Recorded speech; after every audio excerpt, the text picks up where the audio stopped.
open battle, from which the armoured cavalry launched their charge. And they had other troops as well. They had light cavalry, the famous Turcopoles, and the Templars had all these units.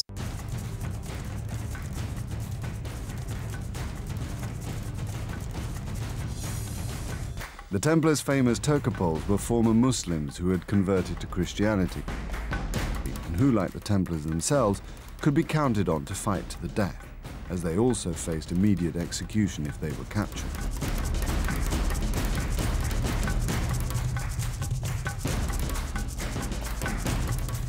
Horses were vital to the Crusaders, not just for warfare, but for communications and transport. Templar care of horses was second to none, as they were expensive, did not live long, were particularly vulnerable to sickness in the Holy Land, and soon learned to fear battle. As a result, the decision to deploy a cavalry charge was not taken lightly, and Templar military policy in the Holy Land was, on the whole, cautious. As the skill and reputation of the Templars began to grow, so did their role in the overall defense of the Crusader states.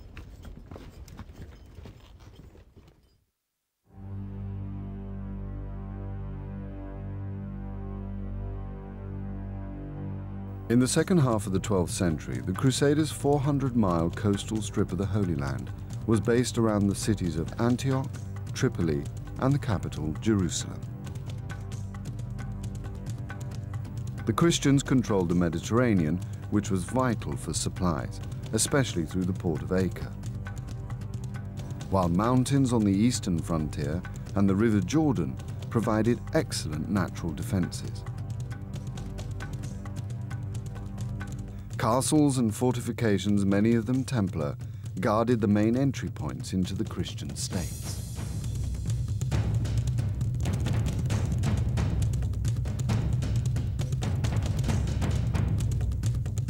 Although the Christian sliver of the Holy Land was surrounded by Islam, political and religious divisions had prevented any unified attempt to drive the Christians out. When the Sunnis from Syria imposed their orthodoxy on Shia Egypt, the Crusaders faced a united Islamic frontier for the very first time. In 1178, the Templars began construction of a new castle at Jacob's Ford, where the main road from Cairo to Damascus crossed the River Jordan.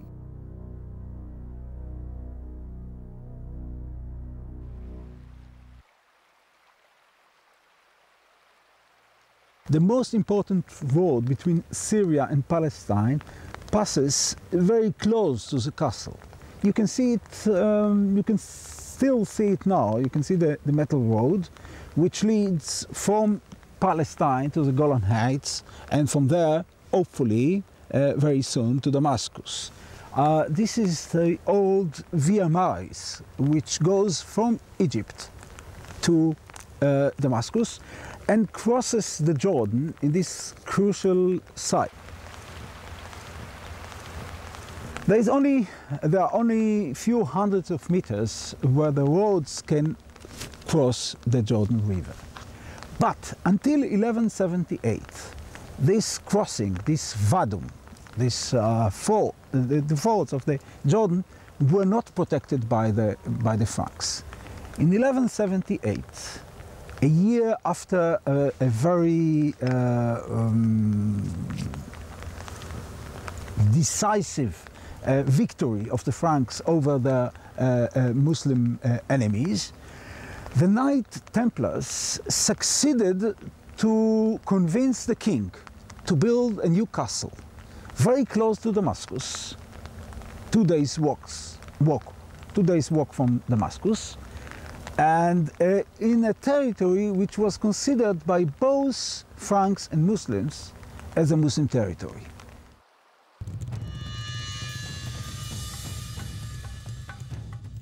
The Templars' newly built castle on the Jordan was in just too important a location for Saladin to do nothing. In the year 1179, he moved to destroy it.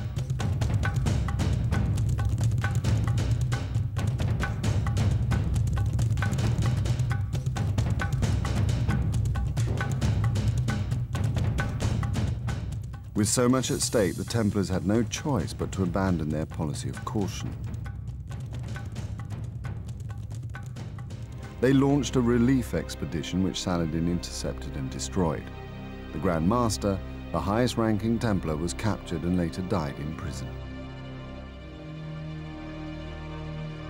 Saladin's first great invasion of the Christian state came not long afterwards. The Templars once more put their faith in God and launched their heavy cavalry charge against a numerically superior enemy. The charge caught the Muslim forces by surprise and inflicted a crushing defeat.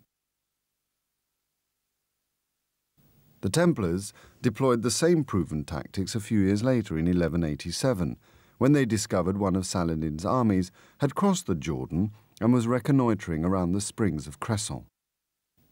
The Templars once more put their faith in God and launched a cavalry charge right into the heart of a Muslim force at least 3 times their size. This time, the cavalry failed. 60 Templar knights died and just 3 escaped the massacre.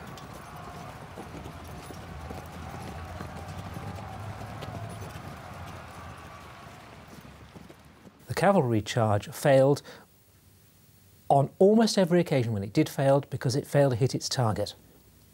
It just missed. And this is an absolutely fundamental point that has to be emphasized in military history. The cavalry charge was unstoppable, almost unstoppable, if it hit its target. The Muslims' increasing ability to counter the Crusaders' offensive tactics was not enough to explain why God had apparently deserted his most loyal servants. Some Christians felt that Templar pride must be to blame. What the Templars saw as a noble collective spirit seemed to many to be merely arrogance and conceit.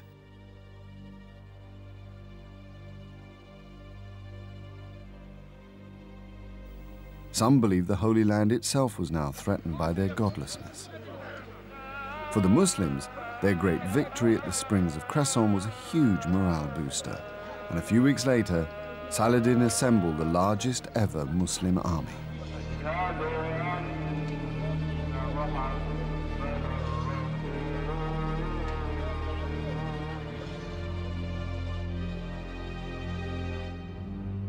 By the end of June 1187, the Muslims had mustered an army of 45,000 men, including 12,000 light cavalry. The Crusaders had just over 20,000, including nearly 6,000 cavalry. On July the 1st, Saladin crossed the river Jordan and laid siege to the Christian-held city of Tiberias. The Christian leadership feared a trap, but finally, urged on by many, including the Templar Grand Master, they decided to try and relieve Tiberias. The Crusaders' dry and tortuous route would take them past a landmark hill called the Horns of Hattin.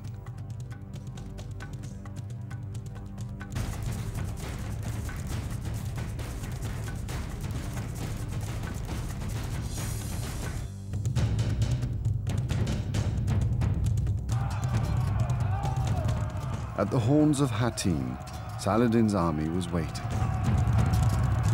The Christians were enveloped and crushed.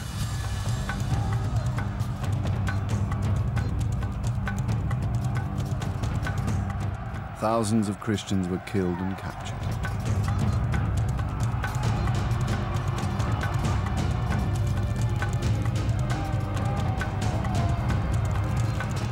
Nearly all of the Crusaders were released for ransom, except for the Knights of the Military Orders, the Hospitallers and the Templars. Following the Battle of Hattin, the captured members, or at least knights, of the temple, and I believe the hospital as well, were executed. Now, this sounds incredibly brutal and ruthless, but I think what you have to bear in mind is that Saladin recognized that these were dangerous, dedicated, implacable foes. As one Muslim chronicler put it, they were the fiery heart of the Frankish armies. They were the best disciplined, they were well equipped, they were committed, and they were permanent. And I think Saladin's aim there is really to try to eliminate what he saw as the core of the Frankish armies, so that in the future the land reconquered by the Muslims would remain in Muslim hands. Saladin had also captured a large number of them, so executing them might, from his point of view, break the back of the organisation. It's not merely a matter of vengeance against a feared foe. In fact, I don't think it's even vengeance at all. This was a rather cold, calculating, and seen from a modern point of view, ruthless action, but it made sense at the time.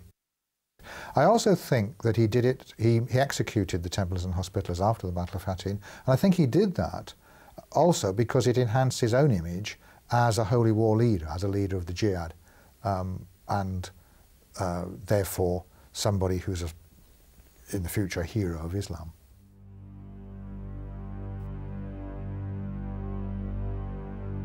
In the space of 6 months, half of the Templars' Holy Land army had been killed, and not a single fortification remained with a full garrison.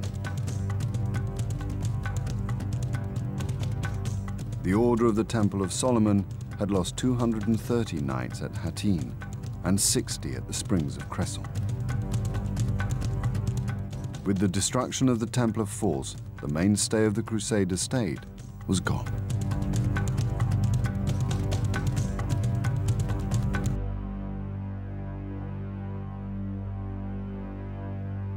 Saladin, having destroyed the Christian field army at Hattin, moved to capture the Crusader coastal ports to prevent any reinforcements getting through to the Christians by sea. 1 week after Hattin, Saladin captured the key port of Acre. His main army moved on south, and in October took Jerusalem itself.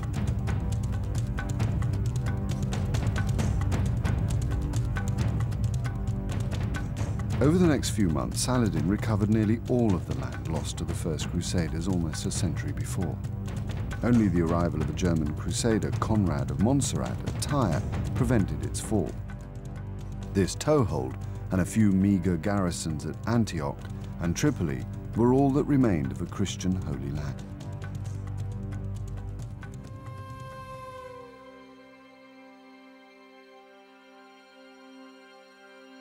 On liberating Jerusalem, Saladin entered the Dome of the Rock and conducted a purifying ceremony.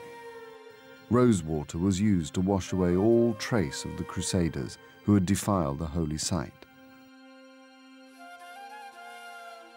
The capture of Jerusalem was the crowning moment of a monumental career which had seen Saladin unite the Islamic world and drive out nearly all the Crusaders from the Holy Land.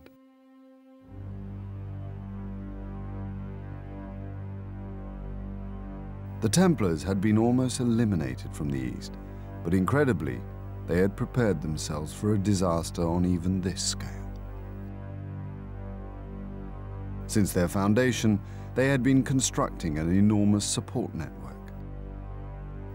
This multinational corporation had headquarters in London and Paris and was built with one aim: to finance the Order's frontline operations in the East. The Templars would soon get their chance to begin the fight back. Saladin's victories had sent shockwaves through Christian Europe and ignited a fever of religious enthusiasm. The result would be the Third Crusade, which in the year 1189 would set out to recover the Holy Land.